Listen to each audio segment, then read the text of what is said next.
어느 겨울이었습니다. 청주의 한 주민센터 직원이 연명관 형사님께 한 남성을 찾아달라며 연락을 해왔습니다. 30대 남성 박 씨였습니다. 주민센터에서 수급자를 선정하거나 수급 유지 여부를 판단하기 위해서 방문 실태 조사를 합니다. 그런데 무려 4년간 박 씨를 보지 못했다는 겁니다. 박 씨 집에 갈 때마다 이 아내만 있었대요. 그래서 주민센터 직원이 이제 아내한테 박 씨 어디 갔냐 물으면은 그냥 뭐 잠깐 외출했다. 몸이 아파가지고 요양원에 갔다. 그래서 박 씨의 집에 직접 찾아가 봤습니다.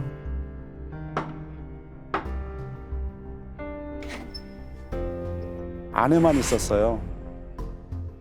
31세였는데 얼굴이 애띄어 보였고 3살, 5살, 8살 자녀 셋을 키우고 있었는데요. 나라에서 소개해준 수공업 공장에서 일을 하면서 매달 80만 원 정도를 받고 어렵게 살고 있었습니다. 너무 순수해 보였어요. 남편이 돌아오면 연락을 달라는 말을 하고 돌아섰는데요. 그런데 어느 날 밤 10시 무렵 경찰서로 한 통의 전화가 걸려옵니다. 제보 좀 하려고요. 네, 말씀하세요. 무슨 일이신가요? 아는 형이 돈을 줄 테니 물건을 같이 옮기자고 했어요. 그 물건이 김장용 비닐봉투에 쌓여 있는데 냄새가 많이 났어요.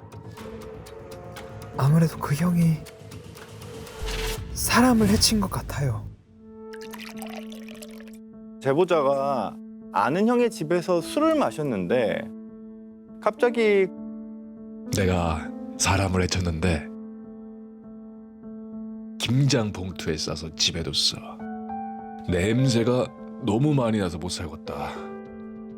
돈을 줄 테니 물건 좀 같이 옮기자.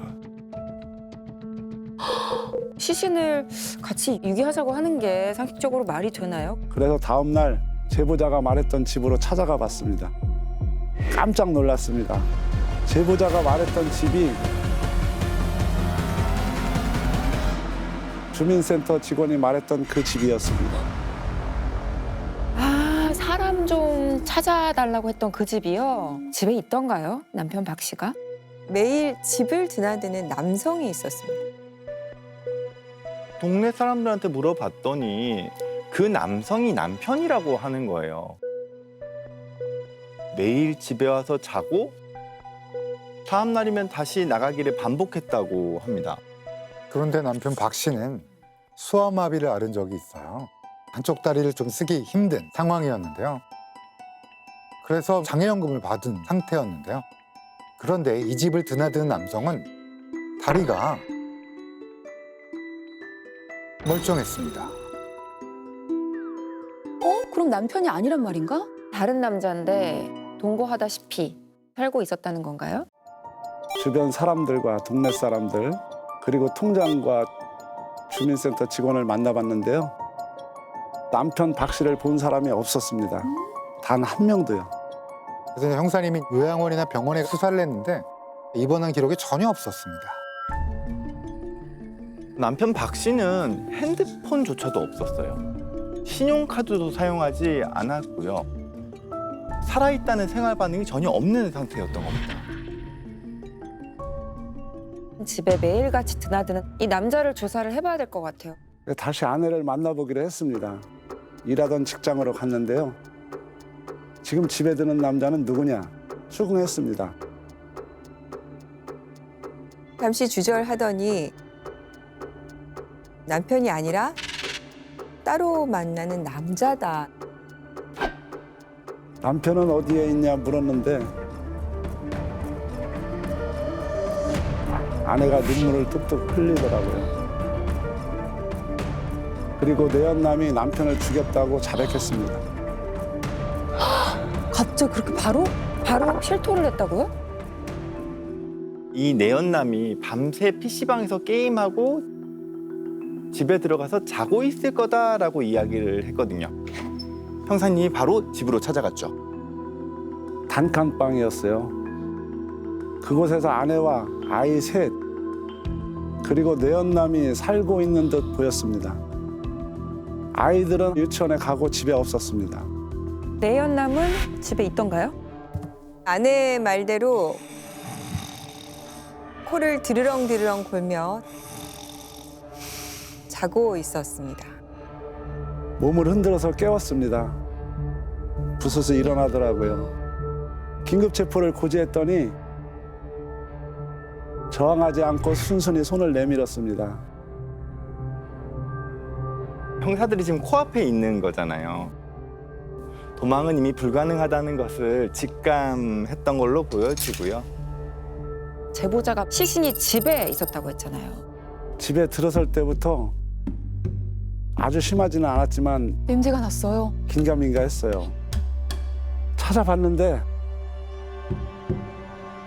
단칸방 위쪽에 작은 다락방이 있더라고요. 문을 열어보고 경악했습니다. 비닐이 보였어요, 지금 살짝. 실제 사진이에요? 김장용 비닐봉투로 겹겹이 둘러싸인 게 있었습니다. 정말 남편인가요? 증거물이 훼손될까 봐 현장에서 열어보지는 않았어요. 그래서 바로 신원 확인을 할 수는 없었지만 이게 뭐예요? 이게 누굽니까? 남편의 시신이에요. 4년 전에 남편을 살해하고 그동안 집안에 방치했다. 와, 어떻게 집에다가 가능할까요, 저게? 그 10살도 안 된 애들이 3명이나 사는 집인데 진짜로 남편의 시신이 맞던가요? 시신을 곧바로 지역의 가장 큰 병원 영안실로 옮겼습니다. 김장용 비닐봉투를 열어보니까 모든 사람들이 경악했습니다.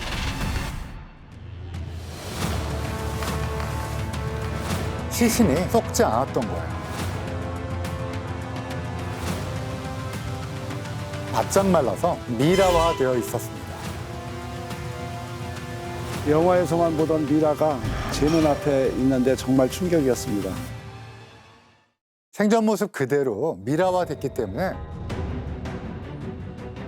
얼굴만 봐도 피해자가 누구인지 알 수 있었는데요. 남편이 맞았습니다. 그냥 일반 가정집이었잖아요. 근데 어떻게 시신이 미라가 될 수 있었죠? 남편의 오른쪽 어깨 부위와 우측 삼각근 부위에 깊이 10cm에 달하는 여러 개의 자창이 관찰됐습니다. 또 목에서도 자창이 발견됐는데요. 흉기로 공격당해서 호흡이 곤란하고 과다출혈이 발생해서 사망에 이른 것으로 판단이 됐습니다. 여기서 과다출혈이 매우 중요해요. 많은 약의 혈액이 빠졌고 이 점이 부패를 늦추는 역할을 했을 가능성이 매우 높아 보입니다. 또 하나 시신이 보관돼 있던 상태도 살펴봐야 되는데요. 김장용 비닐봉투에 둘둘 쌓여져 있었다고 했잖아요. 하도 꽁꽁 싸둬서 세어봤어요. 무려 10겹이더라고요. 그것도 모자라 이제 공업용 테이프로 수십 번 감싸기까지 했어요. 이게 끝이 아니었습니다. 비닐봉투를 뜯으니까 전기장판이 나온 거예요. 전기장판을 풀어보니까 종이 상자가 나왔고 그 안에 이불로 둘둘 감싼 시신이 들어있었던 겁니다. 전기장판을 왜 넣은 거예요? 시신을 종이 상자로 감싸 두었는데 날카로운 상자 끝부분에 봉투가 뜯어질까 봐 전기 장판으로 감쌌던 겁니다. 거기다 비닐을 묶기 전 방향제까지 넣었더라고요. 아무래도 시체가 썩을 때 악취가 날 수밖에 없잖아요. 이제 그걸 좀 방지하기 위한 목적이었던 것 같아요. 이렇게 꽁꽁 몇 겹이고 몇 겹이고 쌓아둔 게 결국 미라를 만드는데 결정적인 역할을 한 거라고 봐야 됩니다. 산소가 차단되면서 미생물의 증식이 억제되는 환경이 된 거고요. 또 다락방에 시신을 뒀잖아요. 햇볕이 들지 않고 장기간 건조한 환경이 형성되었고 꽁꽁 싸맨 이불이나 이런 것들이 수분을 흡수하고 모든 게 미라가 되는데 영향을 끼쳤다고 보입니다. 사실은 다시 만들려고 해도 못 만들어요. 굉장히 우연에 우연이 겹쳐서 만든 미라가 만들어지면 시신에서 나는 악취가 조금 덜하나요, 냄새가? 완전히 덜합니다. 부패 때문에 가스가 생성되는데요. 미라가 형성되면 부패 가스가 그만큼 형성이 되지 않기 때문에 집에서 생활할 수 있었던 거예요. 왜 본인들이 매일 먹고 자고 하는 집에다가 보관해뒀을까요? 그것도 본인들이 그 살해한 시신이잖아요. 내연남에게 시신을 왜 집에 보관했냐 물었더니 밖에 두면 잡힐까 봐 집에 뒀다라고 대답했습니다. 무려 4년 동안을 시신과 동거를 한 거잖아요. 시신을 단순히 집에만 둔 게 아니라 시신과 같이 이사를 하기까지 했거든요. 남편이 사라지면 동네 주민이 알게 될 수 있잖아요. 그래서 내연남 집으로 이사를 한 건데요. 시체를 이사 박스에 담아서 택시로 직접 옮겼다고 했습니다. 왜 이렇게까지 시신에 집착을 했을까요? 남편을 사망도 아니고 실종 상태도 아닌 이 집에 계속 살고 있는 것처럼 만들고 싶었던 것 같아요. 내연남은 당시 강도살인 미수죄로 8년간 복역을 하다가 출소를 한 지 얼마 안 됐어요. 직업도 없고 백수로 지내고 있었습니다. 어느 날 갑자기 남편 앞으로 나오는 장애연금과 기초생활 수급이 약 110만 원 정도 있었어요. 실제로 아내와 내연남은 남편을 살해한 후 4년간 남편이 살아있는 척하면서 꼬박꼬박 타먹었습니다. 편안하게 정부 지원금으로 살아가는 기회를 놓칠 수가 없었던 거겠죠. 그렇다면 아내와 내연남은 처음부터 돈을 노리고 남편을 살해를 한 걸까요? 남편에게 맞았어요. 제가 집을 나간다니까 애들은 두고 나가라고 했어요. 제가 없으면 아이들은 어떻게 될지. 저 혼자 살자고 나갈 수 없었어요. 그래서 그랬어요. 남편이 폭력성이 있어서 또 아이들 때문에 아이들 아빠를 살해를 했다라는 거잖아요, 지금 얘기는. 실제로 남편이 아내에게 폭력을 휘둘렀나요? 주민의 증언에 의하면 4년 전에 멍이 든 아내의 얼굴을 본 적이 있다. 아내 가족들도 남편의 폭력 때문에 힘들어했다. 근데 이제 지인의 증언만 있는 상황이라서 폭력이 실제 있었는지 쉽게 단정할 수는 없었습니다. 애초에 어떻게 만나게 된 건가요? 내연남과. 사건 발생 5개월 전에 인터넷 채팅으로 만났다고 합니다. 이후로 급속히 가까워져서 내연 관계로 발전을 했는데요. 아내는 남편과 싸운 날에는 강화도에 있는 친정으로 간다 이렇게 해놓고는 내연남이 있는 청주로 간 겁니다. 그러던 어느 날 남편이 청주행 버스표를 발견하게 됩니다. 친정이 있는 강화도행 버스표가 아니었던 거죠. 그래서 아내의 통화 내역을 확인해 봤다고 해요. 그 외도를 들켰군요. 남편이 아내에게 칼을 들이대면서 심하게 다그쳤다고 합니다. 심정은 이제 충분히 이해는 가는데 너무 과격한 것 같아요. 이날 아내가 내연남에게 전화로 통화를 하면서 이대로 못 살겠다. 내연남이 그래서 뭐라고 했대요? 남편을 죽이고 이 여자랑 살아야겠다. 와, 보통은 남편과 잘 정리하고 나한테 와 이렇게 얘기를 하지 않나요? 내연남은 정말로 며칠 후에 서울로 왔습니다. 피해자 집 근처에서 내연녀를 만났는데요. 도저히 못 살겠다. 계속 한탄을 했다고 해요. 이야기를 묵묵히 듣고 있던 내연남이 내가 집에 가서 남편을 죽여줄게. 집 열쇠만 줘. 내가 다 해결할게. 아내는 내연남에게 자신의 집 위치를 알려주고요. 집 열쇠를 넘겨줬습니다. 그러니까 남편을 죽이기로 공모한 셈인 거죠. 다음날 새벽 3시경 내연남이 다세대 주택 2층 출입문을 열쇠를 가지고 쉽게 열었겠죠? 그리고 집으로 들어갔습니다. 내연남은 집 부엌에 있는 식칼을 챙긴 다음에 잠들어 있던 남편에게 향했습니다. 그리고는 머리맡에 서서 남편의 목 부위를 흉기로 찔렀습니다.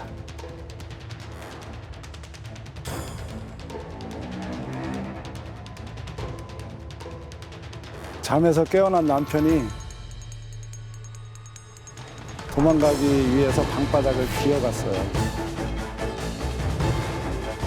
그러자 내연남은 다시 남편의 오른쪽 어깨 등을 마구 찔렀습니다.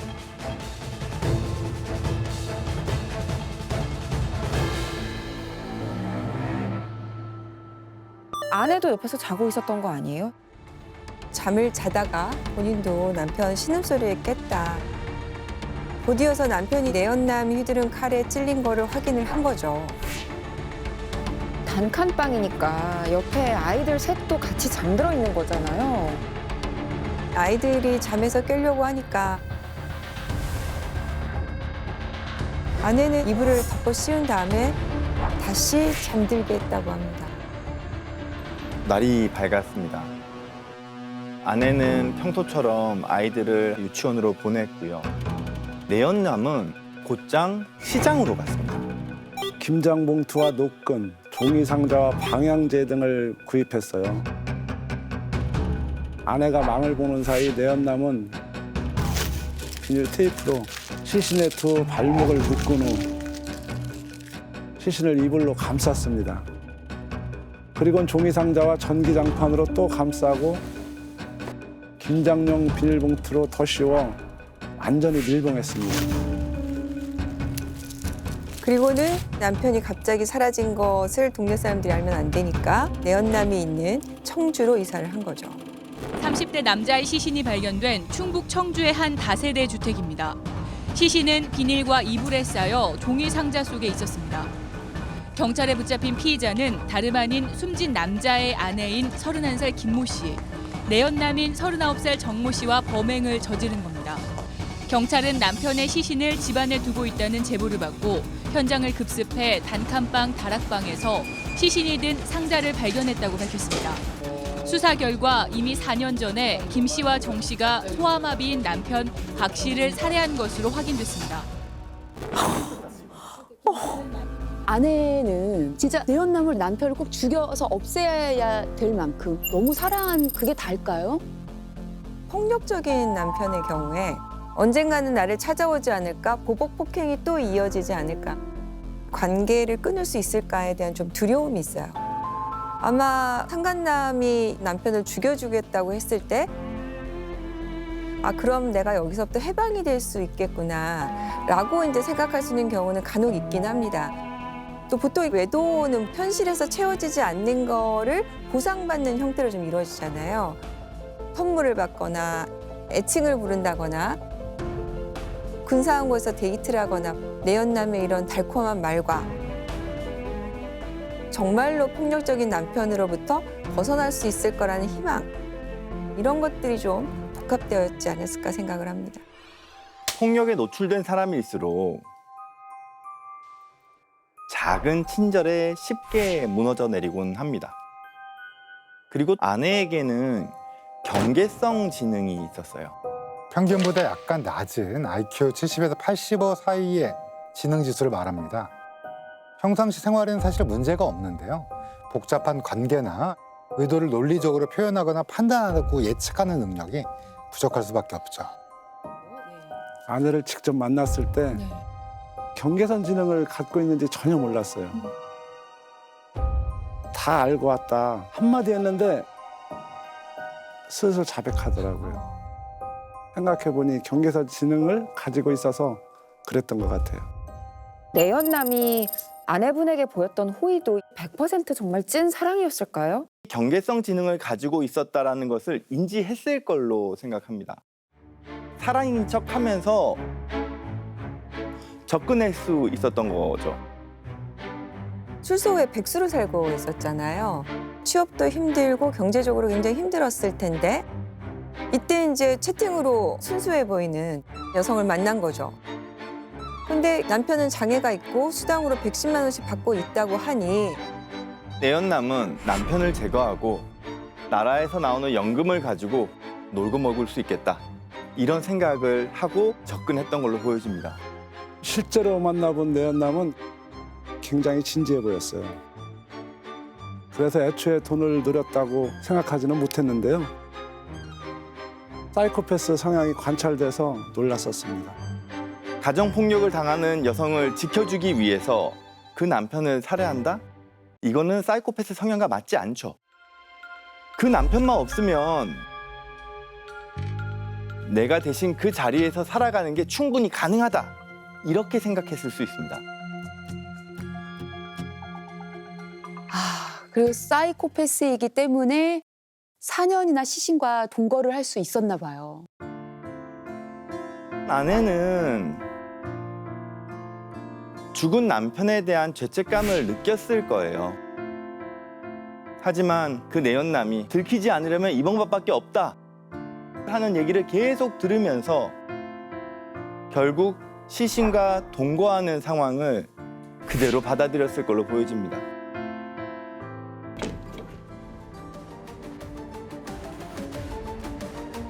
집 키를 내연남한테 넘겨줬을 때 아이들 아빠를 죽게 한다고? 정말 나쁜 사람이네 라고 생각을 했는데 이 아이 엄마를 이용해 먹은 진짜 나쁜 놈이 배후에 있었던 거네요. 형사님께서 전화 한 통도 허투루 듣지 않고 노력을 하셨기 때문에 이렇게 극악무도한 살인의 진실이 수면 위로 드러났네요. 살인에 시체 은닉까지 했는데 죄값 제대로 받았나요? 내연남은 징역 22년 그리고 20년간 위치 추적, 전자장치 부착 이렇게 선고를 받았고요. 아내는 징역 12년이 선고됐습니다. 들키지 않으려고 시체를 꽁꽁 감쌌던 것이 오히려 인공적으로 만들어내기도 어려운 미라를 만들어냈고 범인 스스로 발등을 찍는 스모킹건이 되지 않아 싶고요. 천벌이 아닌가 싶습니다. 완전 범죄는 없다. 언제 밝혀지느냐 그 차이만 있을 뿐이지 완전 범죄는 우리 사회에 없습니다.